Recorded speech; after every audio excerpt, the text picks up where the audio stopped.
Ghost Killers versus Bloody Mary. With a title like that, most people would avoid this shit like the plague. They would think this was some dumb ass movie that has no business being made. When I heard the title, it's exactly what I thought. Now, I saw this on a top 20 of 2020 list and was like, what the fuck is this? Then I found out it was on Shudder, and it's a Brazilian horror comedy. And because it was on that list with a bunch of other films that I thought were really great, I was like, all right. And I've been watching Shudder film after Shudder film after Shudder film, and I've been landing right and left Monstrum and freaking Metamorphosis and The Beach House and Scare Package. And like, there's all these movies I keep watching on Shudder, the Shudder originals. And I'm like, wow, okay, I'll go for another. I'll go for another. And I haven't really been disappointed outside of the dreadful Lake of Death.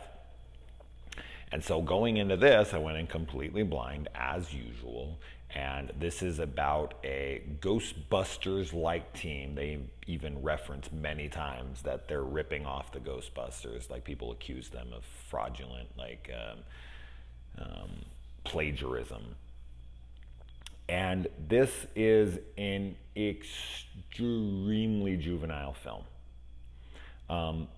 But anyway, they are these paranormal investigators. They have like a YouTube channel. They're trying to rack up their view count, but like they are not getting the attention that they want, and they keep losing viewers because everyone's talking shit. They think they're fake. They think they're lame. They think their show is stupid, and so in a last ditch effort for them, they go and take this new case at a college where there is the ghost of Bloody Mary that is, raining fucking terror and mayhem on this school. And of course, the school board doesn't believe it, but they just want peace of mind, so they hire kind of nobody idiots to go in there and to solve the problem. And when they do go in, of course, this is real, and these kids did actually summon Bloody Mary, and these paranormal investigator guys that are like the Three Stooges go in there to fight them.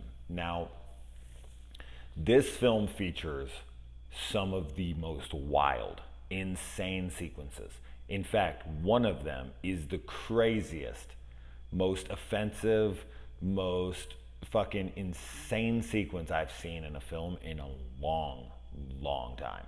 Like I was laughing out loud because I was just like, is this really happening right now? Is this really fucking like, I can't believe they're getting away with this. There's no way an American film would ever attempt what happens in this sequence. And it involves a fetus. That's all I can say. But holy shit, was that insane and fucking hilarious.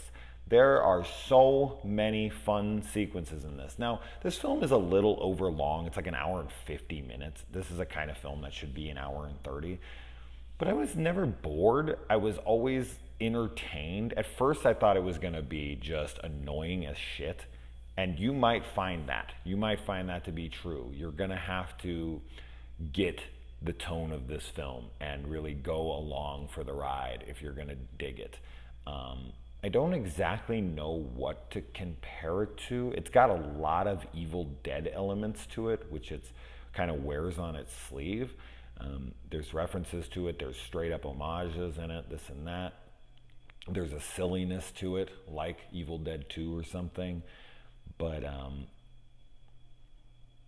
maybe because it's Brazilian, I'm thinking of this. I don't even think Juan of the Dead is this silly. I can't remember how. I remember loving Juan of the Dead, but this is just shock humor, juvenile humor. Like, I don't want to spoil anything, but I just keep going back to these sequences in my head. Like the fetus sequence, or, I don't want to give anything away, but there's some great gore in this. There's some fantastic gore. There's some wild kills. There's some surprising deaths. Like one of the first deaths, I was shocked. I was like, that just fucking happened? Whoa, that just happened. Wow, I thought it was going to be a dream sequence or a fake out. This isn't going to be for everyone. The fact that it's subtitled that it's in Portuguese is probably not going to be for a lot of people. The fact that it's like uber juvenile humor that's like gross out, offensive shit is not going to land for some people. But if that kind of sounds like your bag, you should definitely check this shit out, because I thought this was a total blast. I had a fucking blast with this film. I thought it was so fun. I laughed a good amount. I really enjoyed this. But, so Shudder strikes again, and we'll see what the reception is on this. But this was another one I found on like a top 20 list of 2020 and was like, what the hell's this? Now, it was released in like 2018, but it didn't really get a release until this year in the States. So I'm counting it as a 2020 film. And yeah, this is something that would absolutely make my top 20 for sure. It almost has that like ridiculousness of like a Japanese movie. If you've ever seen like a super over the top, insane, silly ass Japanese movie, it kind of plays out like that.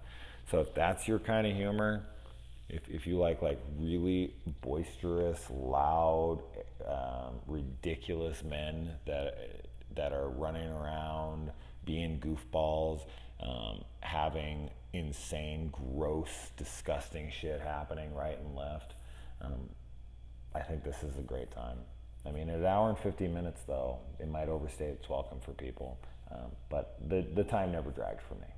But we'll see. Anyways, let me know if you watch it. It is completely unheard of by anybody that I know. I don't know a single fucking person that's seen this movie outside of my friend Travis Gillespie, who watches a lot of foreign film. But outside of him, everyone's like, what the hell is this? This is the stupidest title. This has got to be garbage. I disagree. It is not at all. I thought it was fucking hilarious. So, yeah, I would definitely watch this again, for sure. So, let me know. Adios.